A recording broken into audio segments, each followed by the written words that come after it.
What is going on, guys? Welcome back to another reaction video. Thank you for tuning in, and once again, like I said in my last video, I hope you guys are all safe. In New Zealand here, we are heading into a 4-week lockdown starting midnight tomorrow night.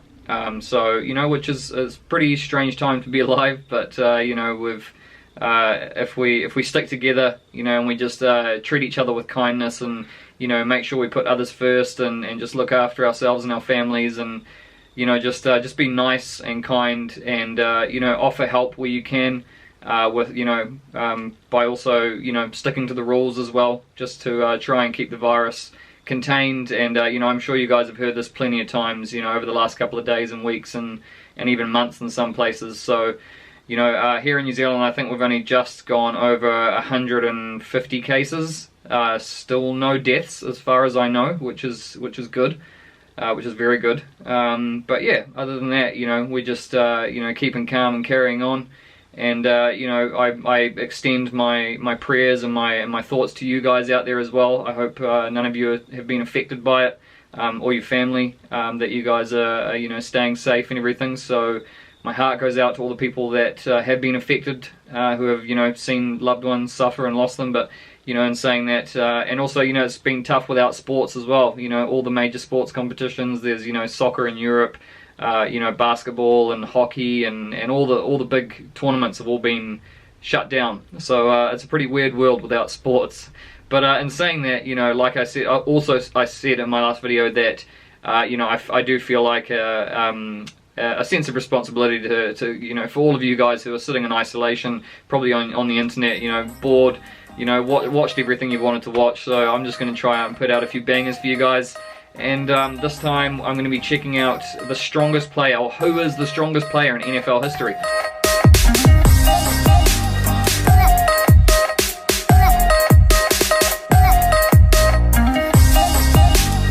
I have no idea. I saw the main guy in the thumbnail was Aaron Donald, I think, from the LA Rams. So if it's him, then that's pretty crazy. But another name that you guys have always been telling me to check out is Larry Allen. So, and I have seen a couple of clips of him just in other various videos. So I'm pretty excited to see if he's in here as well. And then at the end of the video, I'll show you guys a small video. It's only about 20 seconds long, of a rugby league player from New Zealand here, and how much he can deadlift. See, I don't know if you guys do much deadlifting in America. I don't even know if that really proves anything, but still, it's pretty crazy. So anyway, I'll show you guys after I've watched this one. Anyway, also this is the video from KTO, guys. So another big shout out to KTO. Love this guy's channel. He's a legend. Love the stuff that he puts out. And yeah, let's just get straight into this one. The juices of the Hall of Famers and the MVPs and the great Pro Bowlers of the past. Now we get to see the competitive juices literally flow for the strongest man. Well, it's 225 pounds, Tom, which is the weight that everybody lifts at combines, college, pro, as you... Oh yeah, also I should say, just before I started this, I checked that I typed into Google how many pounds is 100 kgs, and it's 220 pounds. So whenever I see pounds, I just know to double it and then add on a little bit, and I'll be close enough. Point out, it's easy to follow at home, folks. You lift it the most times, you win. So that's the weight, that's the thing, the reps they do at the combine, right? If you weren't here, see, I would have been decent. Was that Larry Allen? The first man up was Larry Allen. This didn't sit easy with the rest of the contestants. The brutally strong Allen went on to bench 225 43 times. Most contestants weren't even close, while others didn't even bother trying. Turns out, Larry Allen doesn't have the most reps ever by an NFL player. In fact, there are 8 other players who have reached a higher mark. Wow. The man at the top may shock you. But first, this video is brought to you by Sam Owen. SeatGeek takes tickets from all across the web and he might be Tom, I don't know. Making buying simple. They're rated on a scale from 1 to 100, so you're getting a good deal. Plus, if you haven't yet, use my promo code KTO for $20 off your first purchase. Make sure you use this code, guys. Sponsor. Now let's get back to the video. On any given year, the NFL invites 335 athletes to its official combine. If you look at the numbers of all the athletes combined since 1998, that gives you just over 7,000 potential draftees. Among those 7,000, just 18 of them have managed to put up 40 reps or more. That's just below 0.3% of potential NFL players. That's crazy. And after doing the math, roughly 0.7% of all linemen have reached this mark. 40 reps is no joke. If you insert Larry Allen's mark from the 06 Pro Bowl, since we aren't sure what his pro numbers look like, this would put him tied 9th all time. At the top, as the standalone player to reach 51 reps, was a man named Justin Ernest. This incredible milestone is 16 more reps than all-pro defensive tackle Aaron Donald. What Here's a tank. the crazy thing. Even with that feat of strength, Justin Ernest went undrafted. He was picked up by the New Orleans Saints, where he barely lasted one season in the league. He never even played a single down in the NFL. Even though there's several factors to why his career may have not worked out. 1, how is this dude so brutally strong? And 2, I began to question the test itself. Before the NFL Scouting Combine, one year you released a video of you, I believe you were benching 463 pounds, just based on combine skills alone. I would be horrible. I wouldn't be invited to the draft. I probably would be kicked out of the combine. Just over 200 kgs. I know a lot about strength and fitness, and upper body reps for a segregated weight from max is a horrible test for the combine athletes. I love the agility test. I love the sprint tests. Vertical jump, all that stuff is really fun to watch. But step your game up with a strength assessment, NFL. It is bizarre to think that every other test at the combine is one explosive movement to determine how an athlete is in that area. But for strength, they rep out a weight that pretty much every NFL player can do easily. There are strength coaches that agree with John Cena. On Stack.com, in an article titled, How Top Strength Coaches Would Improve the NFL Scouting Combine. All 3 of the interviewed coaches mentioned their disagreements with the test. So wait, sorry to stop it there. Does the weight, the 225 bench press, is that the same for all of them? For like the linemen, the backs, the receivers, even the quarterbacks? I know it's kind of just like, but I mean, it's kind of strange because in each different position you've got such different weights, body weights, and I just feel like, I don't know, like, shouldn't it be compared to their own weight? Shouldn't you have it like relative to the actual player's weight to show how much of their body, how much percentage of their own body weight that they can lift? I don't know. Maybe that's a flawed, system. I don't know. 2 of them mentioned the idea of a kneeling overhead med ball toss as a better method to test upper body strength. I could see how that makes sense, but since we don't have that test in play for this video, we're going to have to look at something else. By taking the maxes of 3 lifts, farthest throw ones, squats, and deadlift, we can start to get a sense of who the strongest NFL player is. And deadlift. We get to see just how superhuman these guys really are.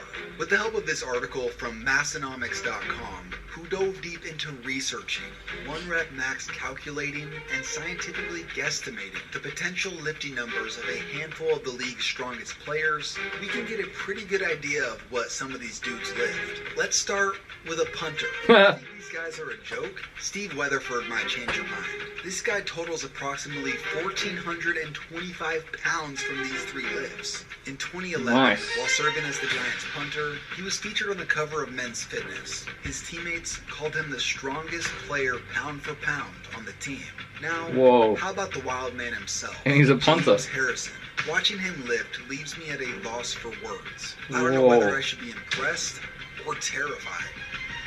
The bar is bending. His total is approximately 1,795 pounds. What an animal.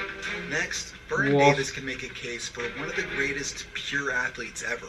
As a tight end that stands at 6'3", 244, his combine stats were out of this world. This includes a 4.3 40, a 42-inch vertical, and 33 reps on the bench. At his time at the University of Maryland, he about shattered every lifting record that they had. His total all-around athlete, man. 1,885 pounds. Now, it's time for the big boys. Up next, Andrew Billings. This man accumulated a total of 2,010 pounds while he was in high school. He did this at the Texas State High School Championships for powerlifting. He broke the previous record, which was set by Mark Henry. Yeah, this Mark Henry. 600-pound automobile.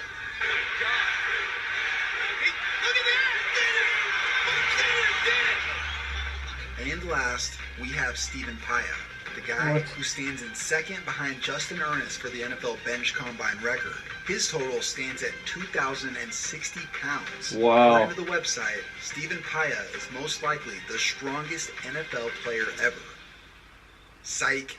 Clearly, they forgot about the man who once benched 700 pounds. A man who had an official squat of 905 pounds. A man who once did 10 reps of incline bench at 520 pounds. This dude measured in at 325 pounds with only 11% body fat. What? Some call him the most athletic big man in NFL history. As impressive as it is to see someone Larry 745s, a 10 and a 2.5 on each side, it'll never be as impressive as what he did on this play.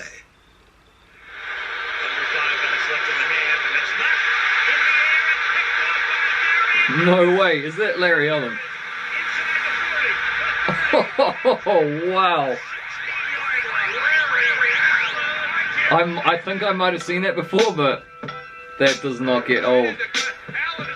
That is some speed for a big man. Wow.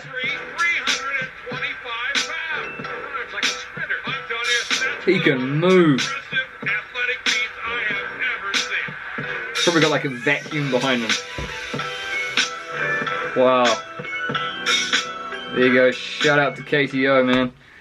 Far out. That's crazy. Okay, I was wondering when Larry Allen was going to pop up. I know he was there in the beginning for a little while, but man, that was ridiculous. And also, I'm not surprised to see a Samoan in there as well. Also, I know that these guys, like the NFL guys and the college guys, they're, you know, I was just about to say that, you know, rugby, like rugby league and rugby, you're going to get guys who can lift not that much, like, you know, I'm in saying that, but that's because if they had that much muscle on them, they wouldn't be able to last, you know, a good 40 minutes of non-stop running around. But, you know, in saying that, you know, there are a few rugby guys who are similar to that, and one of them is Marty Tapau. He's from New Zealand, and this is him lifting, I think it's about 685 pounds deadlift. So, and he's actually he's pretty tall, and he's pretty you know, he's got a lot of muscle mass, but at the same time he's quite clearly, that you can see in this video, he's not as big as these other dudes.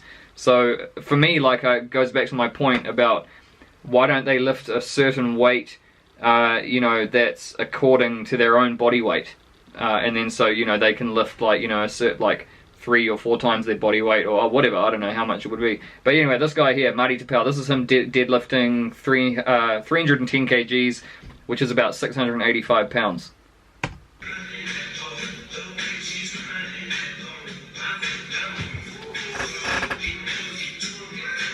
That's like, what's that, 50 kgs, and then a 5 on each side, 4 50s.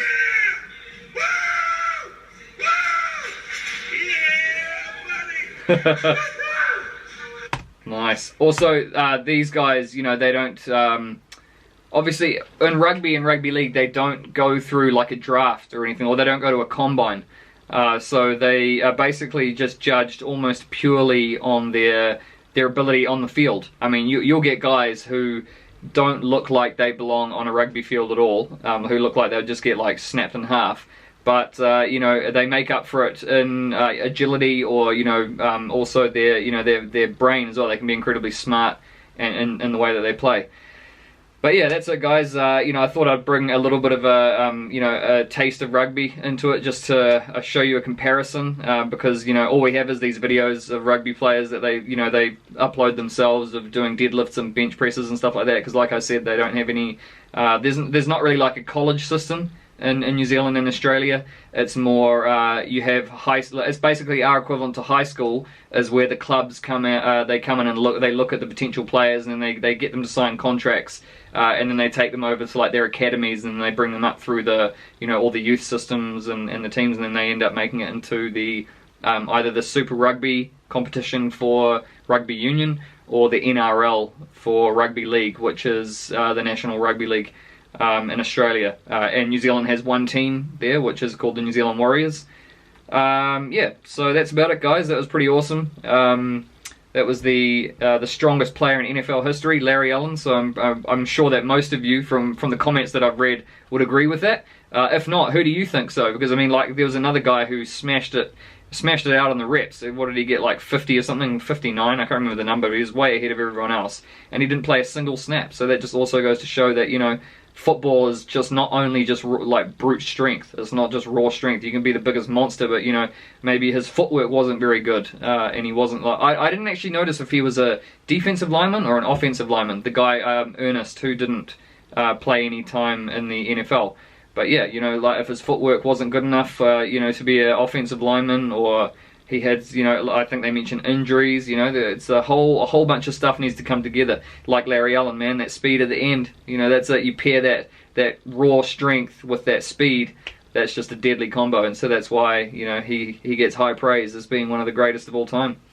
So there you have it, guys. Thank you for watching. You know, again, stay safe and all the best out there. And if you like this one, guys, please smash the like button, comment down below, and subscribe if you haven't already.